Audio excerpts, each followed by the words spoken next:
இயற்கையை மருந்து சேனலுடைய மேலும் பல பதிவுகளை தெரிந்து கொள்ள இந்த சேனலை சப்ஸ்கிரைப் செய்யவும், பெல் பட்டனை அழுத்தவும். மேலும் மருத்துவரின் ஆலோசனை பெற இந்த வீடியோவில் உள்ள எண்ணிற்கு தொடர்பு கொள்ளவும்.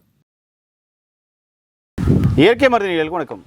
நம்முடைய அருகில் பாரம்பரிய சித்தவத்தின் மதிப்புக்குரிய சுப்பிரமணியா இருக்காரு, அவருடைய சிசிப்புள்ள இருக்காங்க. இங்கே 2 பாரம்பரிய வைத்தியர்கள் நின்றுக்கிறாங்க. சரி, இங்கே எதுக்கு வந்திருக்கோம் அப்படின்னா, இவங்க வீட்டாண்ட பார்த்தீங்கன்னா நிறைய மூலிகைகள் இருக்குது. அதில் இப்போது சிவப்பு கத்தாழையை பற்றி நம்ம பார்க்க போகிறோம். இது என்னென்ன மருத்துவ சார்ந்த பிரச்சனைகளுக்கு அது சரி பண்ணக்கூடிய மருத்துவமாக அமைய போகுது, இது சாப்பிட்டா என்ன டேஸ்ட்டில் இருக்கும் அப்படின்ற முழு தகவலையும் இந்த வீடியோவில் நம்ம பார்க்க போகிறோம். ஐயா வணக்கம் ஐயா. ஐயா வணக்கம் ஐயா. ஐயா வணக்கம் ஐயா. ஐயா, சிவப்பு கத்தாழை வச்சுருக்கீங்களா? இது என்ன பிரச்சனைகளுக்கு நீங்கள் தரீங்க? நார்மல் பிரச்சனைகளுக்கும் இதுக்கும் ஒன்றும் இல்லை, எல்லாம் உஷ்ணத்தை குறைக்கிறது தான். உடலுக்கு ஒரு வந்து உஷ்ணத்தை குறைக்கணும், அதுதான். அது குறைச்சா எல்லாமே நல்லாயிடும். உஷ்ணத்தை குறைச்சா எல்லாமே நல்லாயிருன்றீங்க. ஆமாம், சூடு தானே. காமத்தால் சூடேறி மாண்டவர் பால கொஞ்சம் அந்த சூடு தான். பார்த்தாவே சூடு. மற்றதுக்கு சூடு எப்படின்னா ஏற்றம்.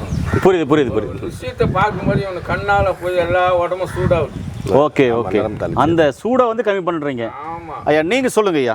இந்த சிவப்பு கத்தாழை, இதுதான் சிவப்பு கத்தாழை. ஆமாம், சொல்லுங்க ஐயா. செங்கத்தாழை. இப்போ ஐயா சொன்ன மாதிரி, வைத்தியரே சொன்ன மாதிரி, இந்த சூட்டுனால் வரக்கூடிய எல்லா சூட்டையும் தணிக்கக்கூடிய ஒரு அருமையான மூலிகை தான் இந்த செங்கத்தாழை. காயக்கற்பூன்னு சொல்லக்கூடிய மூலிகை. இப்போ சாதாரண நம்ம நார்மலான கற்றாழை வந்து அதை ஒடிச்சியோ இல்லை கட் பண்ணியோ அதில் வர்ற அந்த அலாயின்னு சொல்லுவாங்க, அதை நல்லா அந்த இது மாதிரி வெள்ளையாக மஞ்சள் கலரில் வரும் பாருங்க, அதை நல்லா வாஷ் பண்ணிவிட்டு 7 தண்ணி வச்சு அலம்பிட்டு அதுக்கப்புறம் தான் அதை சாப்பிடணும். இதை அப்படி சாப்பிட தேவையில்லை, அப்படியே உடச்சி அந்த முள்ளை மட்டும் சீவிட்டு அப்படியே இப்போ தோலோடவே சாப்பிட்லாம். அந்த மாதிரி ஒரு நல்ல கற்றாழை இது. இதுக்கு அந்த இதெல்லாம் கிடையாது. இது வந்து என்ன பண்ணணும்னு கேட்டால், தொடர்ந்து சாப்பிட்டு கொண்டு வரும்பொழுது உடலுக்கு சரியான நல்ல பலமும் கட்டழகும் சூடெல்லாம் தணித்து உடலில் ஆரோக்கியம் உண்டாக்கி முகவசியம், கண் பார்வை தெளிவு, சுறுசுறுப்பு எல்லாமே கொடுக்கும். எல்லா சத்தும் அடங்கிய ஒரு மூலிகை தான் இந்த செங்கத்தாழை. ஸ்கின்னு செங்குமரி அப்படின்னு சொல்லுவாங்க. குமரி என்ன பெண்ணு, அந்த காலத்தில் ஒரு குமரியை தின்றால் குமரியை வெல்லலாம் அப்படின்வாங்க. இந்த குமரி எவ்வளோ சாப்பிட்றீங்களோ அந்த அளவுக்கு உடம்பு கட்டுக்கோப்பாக இருக்கும், நீங்கள் அந்த குமரியை வெல்லலாம். அதுக்கு தான் இது சொல்லுவாங்க, குமரியை தின்றால் குமரியை வெல்லலாம்.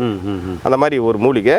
அடுத்து இதில் வேர் பாயின்னு பார்த்தீங்கன்னா, இந்த வேரெல்லாம் கட் பண்ணி எடுத்து நல்லா வெயிலில் காய வச்சு இதை வந்து பவுடர் பண்ணிவிட்டு பாலில் சாப்பிட்டு வந்தால் ஆண்மை பலத்துக்கு ரொம்ப நல்லது. நரம்பு தளர்ச்சி, கை கால் ஆட்டத்துக்கெல்லாம் நல்லது, அதுக்கும் சிறப்பாக வேலை செய்யும். அடுத்து வந்து இந்த பூக்களில் வந்து ரசவாதிகள் வந்து அந்த பூக்களை வச்சு இது ரசத்தை, பாத ரசத்தை அரைக்க சுத்தி பண்ணுவாங்க இந்த பூக்களில். இப்படி நிறைய வைத்தியம் உண்டு இதில். ஸோ ஐயா, இது ஒரு பீஸ் சாப்பிட்டு பார்க்கலாங்களா?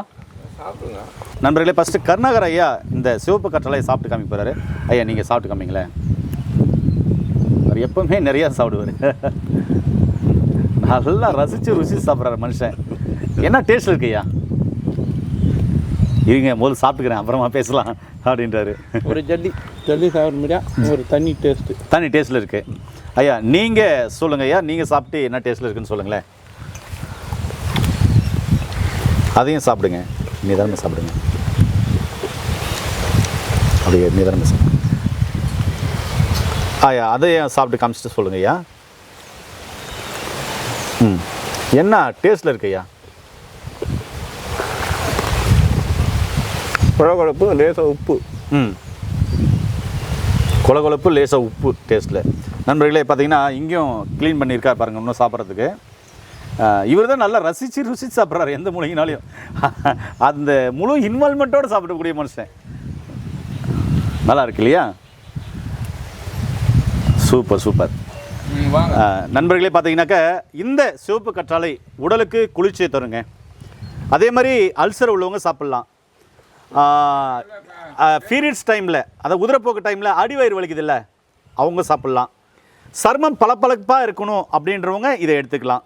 இப்படி நம் முன்னோர்கள் பார்த்திங்கன்னா இதை உடல் குளிர்ச்சிக்கும், அடிவயிறு வலிக்கும், அதே மாதிரி பித்தத்துக்கும், உஷ்ணத்தினால் ஏற்படக்கூடிய அடிவயிறு வலிக்கும் நம்முடைய முன்னோர்கள் சாப்பிட்டாங்க. அதே மாதிரி இது தொடர்ந்து சாப்பிடும்போது ஆண்மை குறைபாடு உள்ளவங்களுக்கு மிக அற்புதமாக வேலை செய்யும். கண்டிப்பாக பயன்படுத்தி பாருங்கள். நல்லதை பகிர்ந்து ஆரோக்கியமான சம்பந்தத்தை உருவாக்கும் நான் உங்கள் அன்பு சோனாரிதாஸ். மீண்டும் இன்னொரு அருமையான பதிவு சந்திக்கலாம். நன்றி, வணக்கம்.